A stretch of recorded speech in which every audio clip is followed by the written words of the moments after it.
So, what we want to think about then is think about how HIV infects cells, how it reproduces, and which cells it infects, to work on as many hypotheses as you can to explain why some people, remember those people in the 90s, which were a wild time, those people were protected from HIV infection. So think about how that immunity might come to be. So let's talk in our groups for a few minutes, and I'll come around and have some conversations.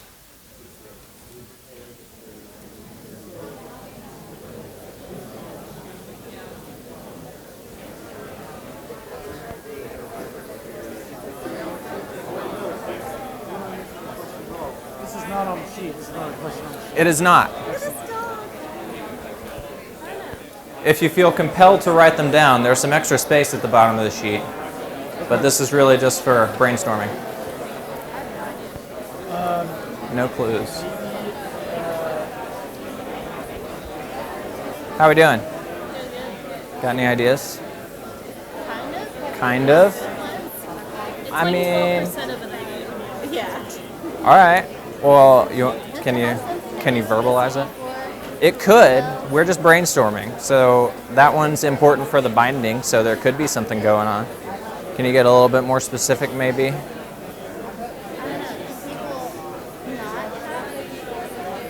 Possibly, although that's also the surface protein that interacts with the antigen presenting cell to signal to the rest of the immune system. So lacking it entirely would probably lead to an overall terrible immune system, and HIV might be the least of your problems. But you're on the right track. I like it. How we doing? Good. Got any ideas? We're trying. We're working on it. Well, we said which ones it affects. It affects all the ones with CD4, obviously, right? Right. It inserts itself in the DNA, so it creates like a new DNA, and then it can start to itself. Sure. So how then might some people be resistant to it? They don't have the CD4 receptor. They might, but that cell receptor is also important in interacting with antigen-presenting cells and coordinating the efforts of other cells. So it's pretty necessary to have it. It might not last very long without it. Die of a cold, right? Yeah. It's like the better ones. And maybe they have some kind of mutation on the T cells, but if not eliminating C4 receptors on the cell, then maybe altering them so that they don't bond. Yeah. That could have a different version of that protein, maybe. That's entirely possible. Super T.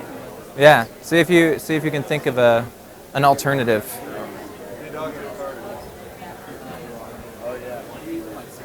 That is adorable, but it's not HIV, unless you can relate it metaphorically We're working on to HIV infection. I said T earlier. Yes. Haha. How are we doing back here? Is it because some people don't have the CD4 receptor? Well, a lot of people are having that idea. The problem is that, if you see a few slides back, that same protein is the one that's working with antigen-presenting cells to signal that there's bad stuff in your body. So, right, it could be, for sure. There could be all kinds of other reasons too. So see if we can't come up with another one. That is the question. All right, so I'm hearing some really good ideas. Many of them are focused on the CD4 protein because I've mentioned it 30 times so far, I guess. Or because you looked ahead, maybe. But there are some other good ideas out there too. A lot of folks are thinking maybe there aren't as many T cells in these individuals, so there's just infections less likely because of lower T cell count to begin with. Although that probably wouldn't be great for the health of those individuals, since T cells are important, right? But there were a number of other ideas about whether they might lack that surface protein or have an altered version of that protein. Folks weren't branching out too far to other aspects of the immune system. Things like, I don't know, maybe an enhanced cytotoxic T cell that can attack that before it happens.